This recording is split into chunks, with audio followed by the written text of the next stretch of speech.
of The Fix is In. It's his, and I was talking to him before the break, it's his first book that he's written, and guess what? It's published, and it's, I got a copy sent to me.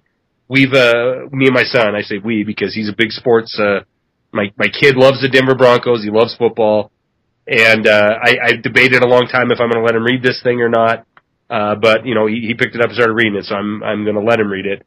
But, it's interesting because I was telling Brian during the break that we talk about sports on this program, but it's never in this adoring light that the rest of mainstream media, the rest of pop culture in general, bathes these big NFL, or Major League Baseball, NBA, NASCAR, hockey. They're bathed in this new gladiator game. These are the distractions of the modern era.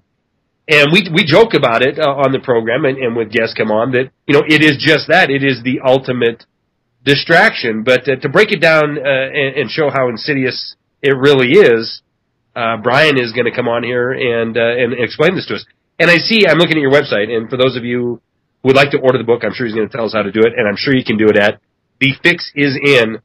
And I see that you're going on Alex Jones tomorrow night? Yeah, tomorrow night. Well, that means we got you first. So welcome to the show, Brian Tuohy. I appreciate you coming on. I appreciate the copy of the book, and I can't wait to read it. But give us a little history of how you ended up writing The Fix is In. I wrote it because I was a fan of professional sports for a very long time. And then I reached kind of a breaking point. And as I got older, I began to see things clearer. And I came to realize that the leagues, they control everything that surrounds their sports. And they control the media that covers these sports, because the media actually funds professional sports. Like in the NFL, for example, they get $6 billion a season from the major television networks to broadcast their games. And I started wondering, could their hand actually influence the games themselves, because that is what they sell, that is their product. And they definitely have the means, and they definitely have the motives to manipulate these games, because it means that you get greater fan interest, you get higher TV ratings, you get greater ad revenue, and in the end, you get a greater profit. So I started asking the question, would the major leagues really leave their games up to chance? If you had $1 billion industry, would you just leave it up to chance? Well, the obvious answer is absolutely not. And I find it... Go ahead. I was going to say, well, exactly, and the scary thing is, and this is the one thing I think people listening should take away from this, if anything, is that it's not against the law for the professional leagues to fix or manipulate their own games. Did you say it is not against the law? There's no law that they are breaking if they predetermine a result of a game. No. Now, if a player does it, though, if a player for a baseball team throws a game, he's going to prison. Well, it depends. And for a gamble, and what I'm thinking of here is, sorry to interrupt you, but no. When I was a kid, I was a Cincinnati Reds fan. I loved baseball when I was a kid. Played it, was a good catcher and actually a good pitcher. But, Pete Rose was my hero. This guy, Charlie Hustle, this guy did everything. He's still a legend in my mind. And one of the saddest days of my life, Brian, was I was actually down in Las Vegas, and my son was with me. And we're staying at Mandalay Bay. We were down there for softball tournaments, actually, of a friend of the family. So we're staying at Mandalay Bay, and here I see Pete Rose sitting out in front of a card shop. It made me sick, is what it did, because this is my idol as a kid, and he's sitting out inside in front of the Mandalay Bay, souvenir shop where, it was a bona fide, go in there, get baseball cards or memorabilia. But it just made me sick to see this guy who did something stupid. But nowadays, it's not even, he wouldn't even get a slap on the wrist for what he did, but now he's banned from the game for life. But the same ownership that owns these baseball teams and controls officiating, I believe you 100% that they would have no problem rigging this thing soup to nuts in order to keep the profits rolling in. Well, I think that's exactly right. I think that's what they do, and I don't think they fix every game. I don't think it's like professional wrestling where they all meet ahead of time and determine, this match will go this way, this match will go that way. I think what it is when they see a storyline or some sort of star emerge that they didn't necessarily expect, that these leagues are willing to tweak things to make sure those storylines go on longer, that those stars become bigger stars, because they need bigger publicity. They need to keep new people, new blood flowing into the league, and that way that's how they make their money. Yeah, no doubt about it. We need the next Michael Jordan, and we need, the next Barry Bonds, or whatever the case may be. Yeah, because the players are replaceable cogs in reality. I mean, they are looked at as, just bits and pieces of a greater whole. In fact, back in the day when the Wayne Gretzky got traded from the Edmonton Oilers to Los Angeles Kings, the owner of the Oilers at the time, Peter Pocklington, referred to Gretzky as a commodity. He didn't look at him necessarily as a person. He didn't necessarily look at him as a star. He looked at him as a commodity and a way to make money off of it. Right. Which that is almost understandable, though. I mean, it's like anything. If you're a success at it, another company wants you to come to work for them, you could be viewed as this human resource that's going to come over and make money. So, I mean, that isn't in and of itself, akin to fixing anything. I mean, it's treating people like cattle, of course, in some of these cases. But that's not the way fans look at it, though. Right. Fans didn't look at Gretzky as a commodity. They looked at him as their basically almost a hometown hero type of thing. And, I mean, you've seen the same thing like when Brett Favre left, the Green Bay Packers. I mean, or LeBron James left Cleveland. And, these people are besides themselves when these things happen. And to the owners and to the leagues, it's not the same way of looking at sports. And I think that's what people have to understand is these sports are huge, literally billion-dollar businesses. And that's the way they operate deep inside. I mean, that's why you see, like, the controversy right now with the officials in the NFL. It's all about the money. It's all about the business aspect of it. Yeah, and I do want to get into that. We're going to come up against a break here in a few minutes. But I want to save that for probably after this break or into the second half of the program, because I have a definite opinion on this whole NFL deal. But, I mean, in your opinion, Brian, is it a testimony to the sheepish nature of the people in this country to be so enamored by these individuals, be it John Elway, be it Peyton Manning, whatever the case may be, even Tebow, that we're so enamored and think that they really are part of our community, they really are part of our town, our city. And in a lot of ways, a part of our life, and to think that they actually look at this, even the players themselves, anything other than a business, a cold hard business, and the business is entertainment. No different than the movie industry, no different than WWE for that matter.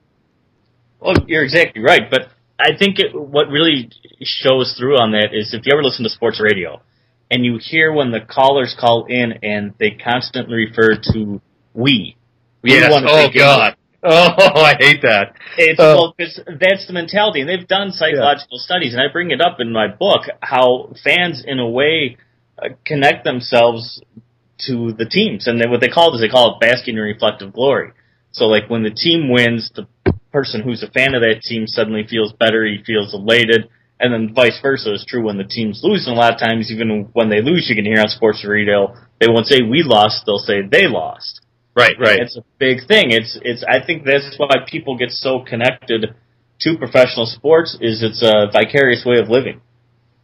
Absolutely, and it's the uber distraction when you think that you are part of that team, and you think, that you're the sixth man in NBA because you're rooting in the stands and you paid $75 to sit in the third tier, or when you pay, $200 to go down to a football game and you think that you have any influence on the game. It sucks you in. And all you are is a ATM for the industry. More importantly, all you become is this person that is completely distracted and focused on the wrong thing, the things that are not important. We're going to be back with Brian and more Wide Awake News Radio in 3.5 minutes. Very interesting conversation.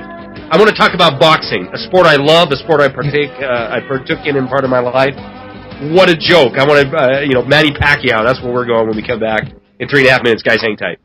Brian Tuohy is our guest. The book is The Fix is In. Guys, the showbiz manipulation, I should read the whole title because that's, the title. The Fix is In, the showbiz manipulation of the NFL, Major League Baseball, NBA, National Hockey League, and NASCAR. And we were talking in the break, that this is so really outside of the topics we normally cover on the show, but I'm having a blast with it because, it really does, it validates a lot of the things that we do talk about, as far as distractions, mega distractions in this country. It completely validates the notion that people are sold in, to believing they're part of this, illusion. And, that cannot even be healthy for someone who is so, a man or a woman who's so sold into a team, into an individual, and it becomes part of their identity, to realize that, look, these guys are just commodities. This is just a business. You get all wrapped up in it, and, next thing you know, you're doing mental damage to yourself because you're vicariously living through LeBron James. So when he decides to go to Miami, because guess what? He's a businessman, and he's going to make more money down there, and they have no qualms trading back and forth because both organizations are going to make out like bandits. You have riots in the streets, people burning jerseys and people freaking out, and it's just not healthy, and especially when we have so many other issues going on in this country and around the world, right? Oh, I agree with you. Like I was telling you too during the break. I live in Wisconsin, and it's all Green Bay Packers here, especially during the Packer season. When the Packers are doing really well, even if you're not a Packer fan, you're forced to pay attention to them because, like, if you watch the nightly news, the local news. Like, literally the first story, maybe even first two stories will be somehow related to the Packers. Then they'll, tell you about some, devastating hurricane somewhere. And then the weather will be related to the Packers. And then the sports are the Packers. So you get a 22-minute long news program where you get about the 2 minutes of real news and the rest is Green Bay Packers news. So, you're forced to be distracted by this stuff in a way. No doubt about it. And you know what? We also said during the break, there's 32 teams in the NFL. There's 31 owners in the NFL. The one team that doesn't have an owner is the Green Bay Packers because they're publicly owned. And in fact, I was telling Brian that during this Monday night debacle that we'll get into now, a friend of mine who actually, he lives in Montana, but he's a shareholder of the Green Bay Packers. I was worried for his mental health. I was worried that he was going to come to work and be suicidal or not come into work at all because it is this kind of individual that is, we won, we lost, we didn't hold on, we didn't do this play, we didn't execute. And, there's nothing wrong with being entertained. There really isn't. But no, I agree with you. It's a great way sometimes to spend 3 hours. It's a great way sometimes to bring communities together. That's right. And it is a pastime. And it really shouldn't treat it any different to going to a movie or anything else. But it's probably more akin to video games. These people just get so involved and so entrenched that it becomes part of their life. I think it can be done damaging, personally. But again, more importantly, I think it's this uber distraction that keeps people focused on, whatever sensational news event of the day is going to be inside the sport, while they're not paying attention to the destruction happening all around them. And the thing I was going to say though, but getting like with my book is, what if the whole thing is manipulated? What if it's all rigged? What if it's not legitimate sport? There's one thing to watch legitimate sport, and then there's one thing to watch perhaps the NFL, which isn't really legitimate sport, with something that's maybe manipulated to even, wring more emotion and more feeling and more energy out of people and put into their sport, therefore driving more money out of their pocketbooks into the owners of the NFL's, wallets. That's the bigger issue, too, is that it may not be a legitimate thing you're watching, even though you believe it is. They actually have the ability and, again, legally can manipulate their own games to get the desired results they want. Well, how would they, let's get into that a little bit. How would they manipulate, let's take the NBA, and I'm baiting everybody to get into this NFL deal, but let's take the NBA, right? Sure. We saw the playoff structure go from, 5-5-7, and now I think it's 7-7-7 as far as the length of the playoffs. Maybe the first round is still 5. I'm not sure. I'm sure you do. But, obviously this is a money-generating determination. If you have 7 games, you have a chance for a game 7, you're going to make more money.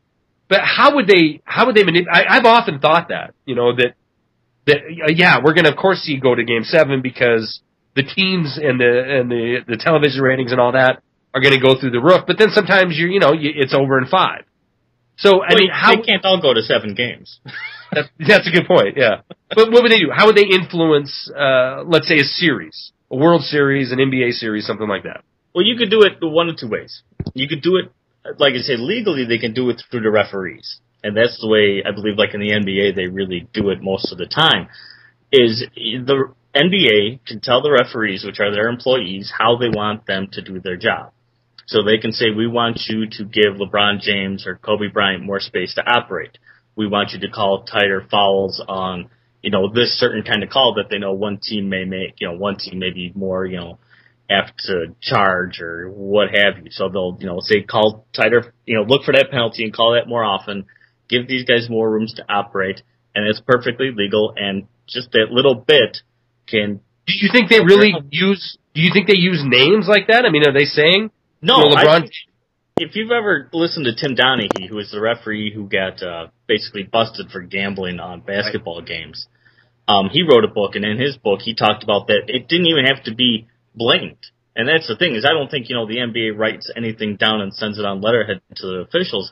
I think it's just the officials know, because many of them have been in the league long enough, who the stars are, who are the marquee players. And the league just kind of massage things that way. They can say, just, look for this, call tighter fouls here, and the referees will do the job for them. Fascinating stuff. We're going to get into more of that, manipulating the rules of the game, manipulating the people who enforce the rules. Obviously, this is a big deal right now in the NFL, and we're going to get into boxing as well, my favorite sport in the whole wide world. All right, we're going to be back with Brian Tuohy, author of The Fix Is In. And I'm not going to read the whole title because we're going to run out of time. The Fix Is In is the book. Fixisin.net is the website. We're going to be back with Brian in about 3.5 minutes, guys. Hang tight. I'll tell you who's knocking at your door. It's the commissioner letting you know how he wants you to officiate this game. Because, damn it, we need a 7-game series, man. We need to get some butts in the seats. We need to sell some official apparel. And Brian Tuohy, Brian Tuohy is our guest for this hour. And if we sit back and think about the money that's generated, the money that's generated, and a lot of it is coming out of the pockets of people who have been financially devastated over the last, especially over the last half a dozen years. But it doesn't stop. It doesn't stop this sports machine from rolling on. Now we only have you for 2 more segments here, so I want to talk about the NFL thing, and let's get into that now. This is our longest segment of the program. Sure. Obviously, you said it's all about money. I could not agree with you more. We have Division III, and for those of you who don't know, the divisions of college football, Division I is the big boys. Division II would be Montana State University, University of Montana. These are, fairly good size universities, but they're not the big boys, so they're Division II. Then you get into, I'm telling you, community colleges and that kind of thing. This is the hubris of the power elite of the NFL, and it isn't the commissioner; it's these 31 owners. These referees who I think have proven themselves now to be worth the $150,000 to $180,000 that they make a year, and to want to have a pension and that kind of thing. This is all my opinion now. I don't know what your opinion is, Brian, on it, but we see that these. I said this to a few people. Look, I really believe this is how the ridiculously filthy rich, this is how they think. That if you're not a commodity like a Brett Favre or a Peyton Manning or whatever, what is it? Who's the big star now? LG3 or whatever his name is. RG3 or Tom Brady or yeah. Yeah, okay. So if you're not one of them, and I believe they don't think they're human beings to begin with. They're just very gifted pieces of commodity that deserve the big dollars because they draw people in the seats. But if you're a lowly official, well, you're really replaceable. In fact, not only will we replace you, we won't even have to go to Division I or II. We're just going to go ahead and we're going to go down to this high school almost level, and these guys will come in and get it right, and we'll be able to boss them around and bust up the union if need be. And rewrite this the way we want to see fit. And the amount of money, Brian, that we're talking about, it's ridiculous. This is I don't know how many billions of dollars a year the NFL makes in profit, but the amount of money that these guys are asking for, from 150 to 180,000 in the next couple of years, the biggest, I think, bone of contention is they want a pension. They don't want a 401k because they know it's a ripoff. They want a guaranteed pension. And, because of that, you see this absolute, and going really down the conspiratorial road here, is it a stage? Is this another theater? We're going to have this drama the first couple weeks, and then it's all a buzz because let's face it, the Monday night game has been dissected, analyzed, and chopped and sent around the world 52 million different ways. Give me your take on this whole debacle. Well, the NFL's favorite thing to talk about in all the professional sports leagues is maintaining their integrity, the integrity of the game, the integrity of their league. And what the NFL did with these replacement referees is clearly against any sort of integrity whatsoever. And, I mean, you could look at the NFL and say, well, there was the Spygate scandal which took place, with the New England Patriots. There's this recent New Orleans Saints bounty scandal. There's, performance-enhancing drugs that are still rampant within the NFL. All these things actually affect the integrity, but the leagues don't care because the fans will keep coming to the games. They'll keep pouring their money into these sports, and the leagues will make tons of money. The NFL makes approximately $10 billion a season.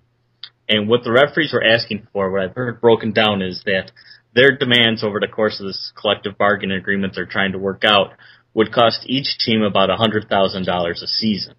Now, most teams profit around $25 to $35 million a year, so $100,000 is a drop in the bucket. The main thing is the contention was this pension plan, and the fact is every NFL owner, every NFL referee, which I don't think a lot of people know, they have to have a job outside of the NFL, and that job has to pay, I believe it's either at least $80,000 to $90,000 a year.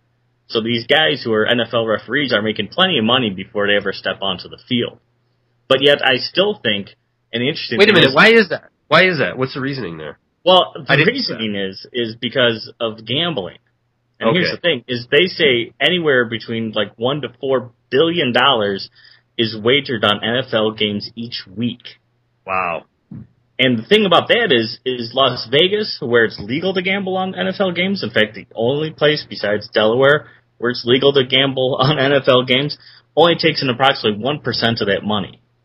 So that means out of, all the money that's wagered in this country, 99% of it is done illegally.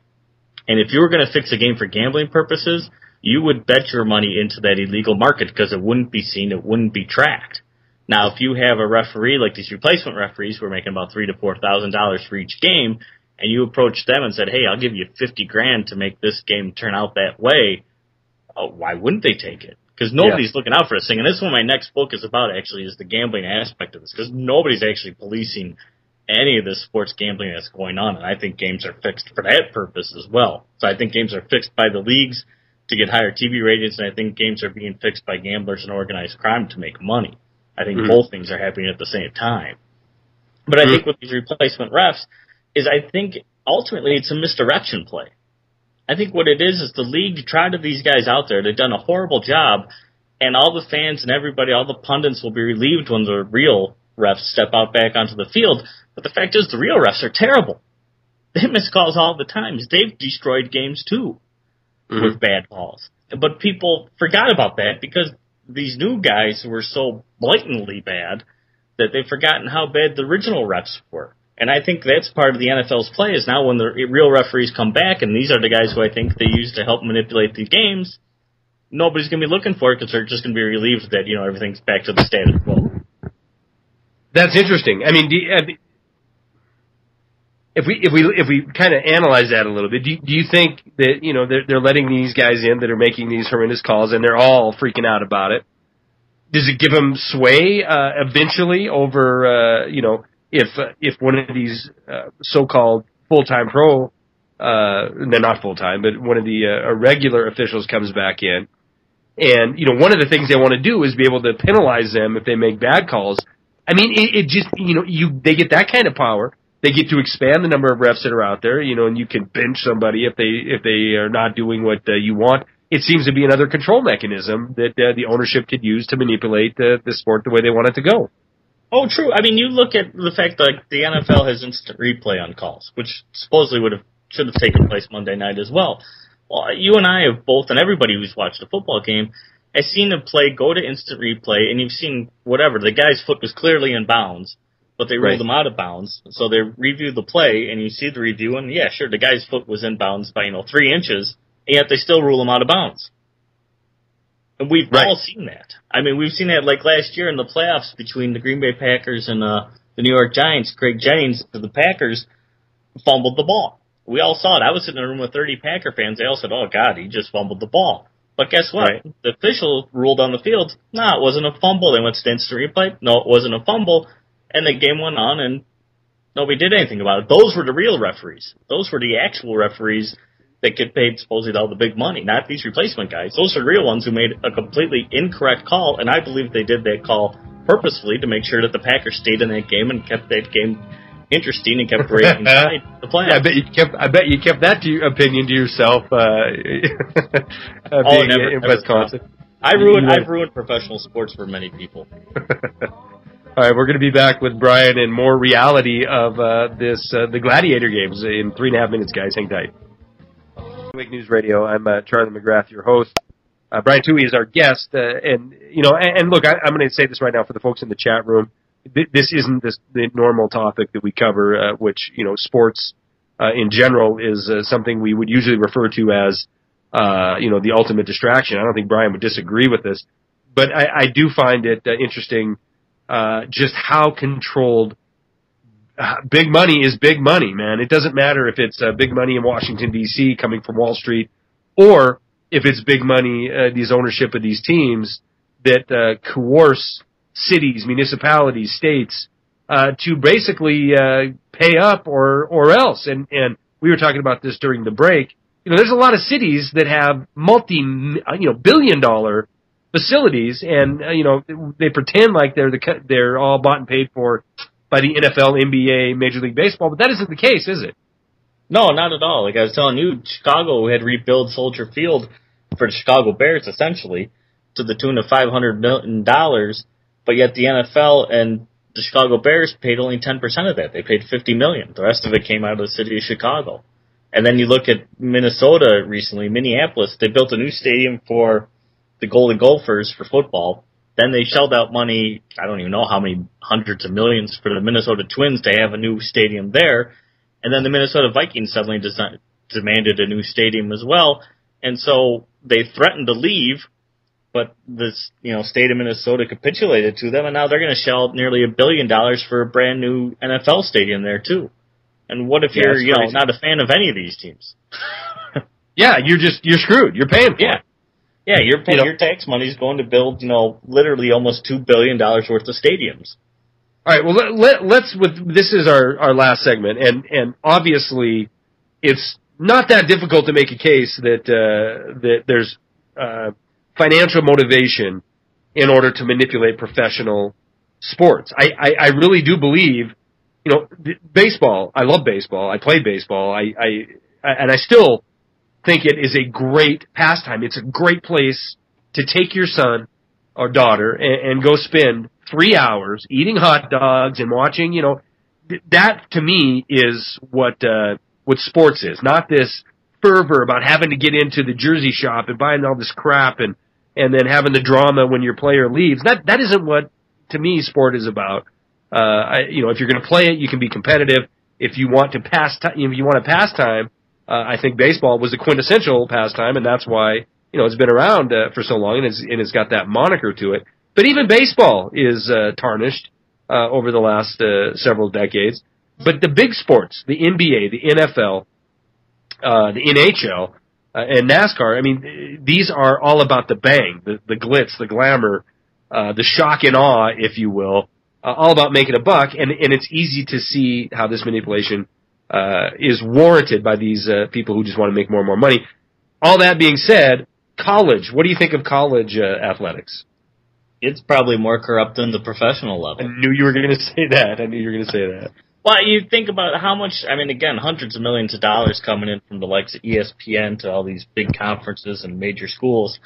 And the players who deserve really the bulk of the money, and that's what I think in the professional sports, the players should be getting most of the money because they're the ones who people are paying to see. In college, they get zero, nothing. They get their scholarship, granted.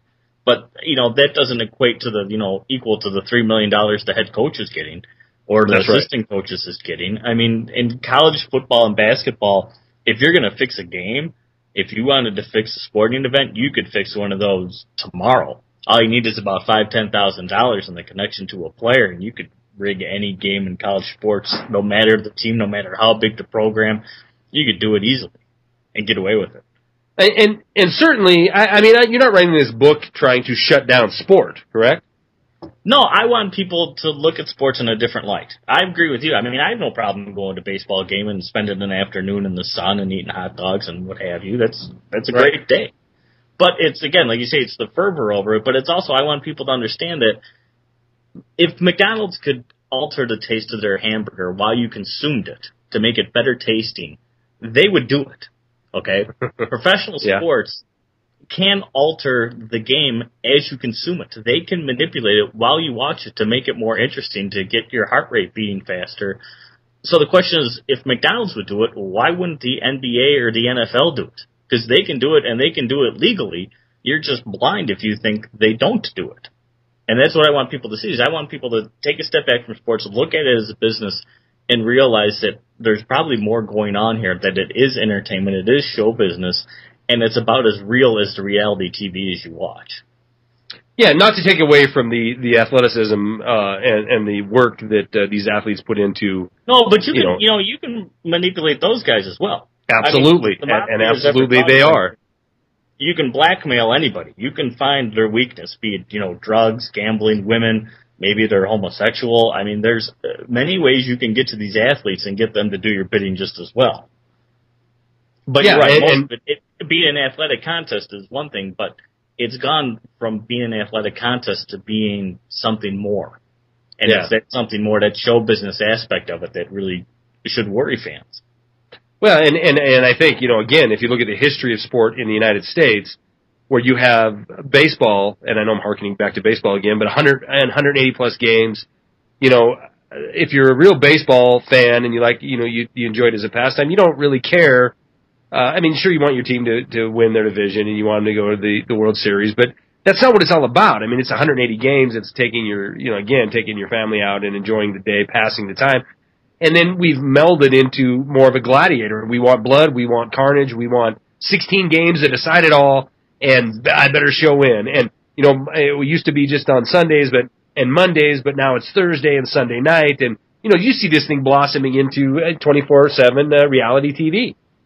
Well, exactly. Every league has their own network now. Why do you need an entire network to cover the NFL, which, only spans, about 5 months a year and plays, 16 regular season games a year? But you need an entire network to cover it? You need an entire network, yet, you can't pay officials that have to officiate 16 games. Yeah, exactly.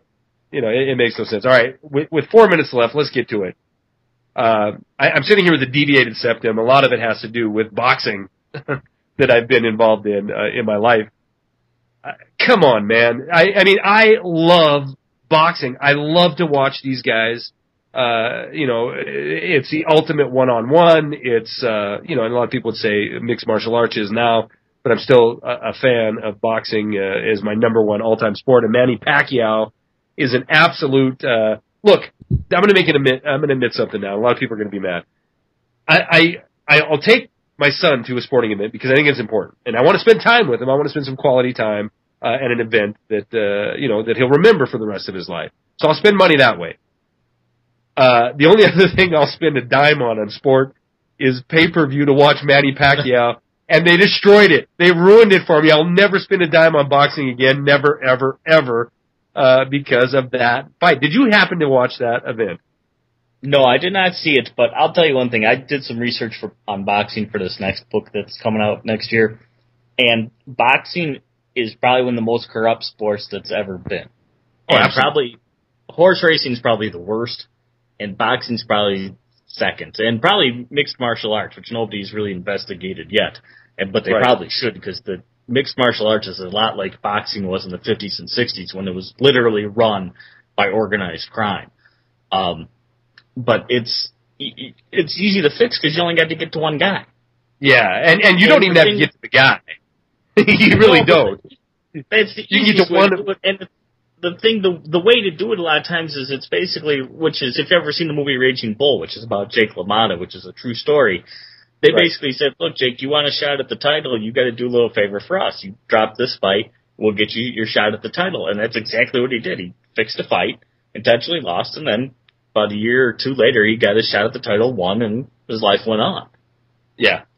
And it builds drama, and I saved that for the last couple minutes because I don't think anybody listening to this program now or and a rebroadcast has any doubt in their mind that these individual sports, without a doubt, boxing, it's been surrounded by really scummy people for a long time. But come on, you don't have to even get to a boxer. You can just get to one of the three judges. And, or all very easily. And we see that in decision after decision. There are people that you want to root for, right? There's good people, that are participating in this. Manny Pacquiao, I believe, is one of them. And so when that decision came through, when I was sitting there watching, I said, that's it. Not another dime will I ever spend on a professional boxing match. But how many fans have said that? How many fans said that when, the NHL, canceled an entire season, or Major League Baseball, blew a World Series over, labor disputes? I'll never watch again. Well, a lot of people don't stick to that vow. Yeah. Yeah, and that's why I'm glad you're out there. I mean, I think if more people were like our audience, which is, I'm not saying our audience hates sports, but we understand what it is. For the most part, it's a business, and it's nothing personal. It's nothing, these guys really don't care about the town they live in, and the owners really don't care, if they leave, if they can make the money on the backside. To be so enamored with these personalities is just not healthy. And I do believe most of this audience realizes this is all just a ceremony. This is all just the theater, but I'm really glad you wrote this book because that isn't the majority of the people in this country, especially people who live in these big urban areas. No, and that's what I'm trying to get through. That's the point I'm trying to get across, that this is show business. And everything that goes to show business, the production, the scripting, whatever you want to call it, that's what makes these sports today. And that's why I think they're rigged. I think they've been fixed basically to maximize the entertainment impact and get the most money out of people. Okay, where can I buy the book? You can go to my website, thefixisin.net, or you can find it at Amazon.com. You can find it at Barnes & Noble. Basically everywhere books are sold, it should be there. Guys, if you want to wake your friends up that are sold out in sports, and we all know them, the ones that are saying, we lost, we won, we should have done this, that, or the other thing, and you want to try to wake them up to the realization that it's nothing but a corporate entity, get them The Fix Is In, the showbiz manipulation of the NFL, MLB, NBA, NHL, and NASCAR by Brian Tuohy. Brian, thank you very much for your effort, and I appreciate you coming on here tonight. Thanks for having me, Charlie. I really appreciate it. All right, man. Thank you very much. Guys, please enjoy Jeff Rins.